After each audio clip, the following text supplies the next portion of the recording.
আজ বানাবো তিলের বড়া। ছোটবেলা থেকে মা ঠাকুমার হাতে তিলের বড়া খেতে খেতে এমন অভ্যাস হয়ে গেছে, শ্বশুরবাড়ি এসেও সেই অভ্যাস ছাড়তে পারিনি। তাই প্রত্যেক বছর মা আমাকে বেশ খানিকটা করে তিল পাঠিয়ে দেয়। আর এই তিলটা কিন্তু আমাদের ওখানে চাষিরা চাষ করে। আর এই তিলটা কিন্তু বাজারে যে আমরা সাদা তিল কিনতে পাই সেটা নয়, এই তিলটা দিয়ে আমাদের ওখানে তেল তৈরি করা হয়, তিলের তেল।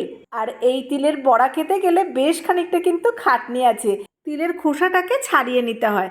বাড়িতেই একটা সুন্দর মাটির জাতা আছে, ওটা দিয়ে খোসাগুলোকে ছাড়াতে হয়, তবে সেটা আমাকে করতে হয় না, সেটা মা অথবা ঠাকুমা যে কেউ আমাকে সুন্দর করে ছাড়িয়ে একদম রেডি করে পাঠিয়ে দেয়। মা ঠাকুমাকে দেখতাম যেদিন বাড়িতে মাছ মাংস না থাকতো অথবা বৃষ্টি বাদলের দিনে বাজার হাট যাওয়া যেত না, সেই দিন গরম গরম তিলের বড়া তো ভাতের পাতে থাকতোই।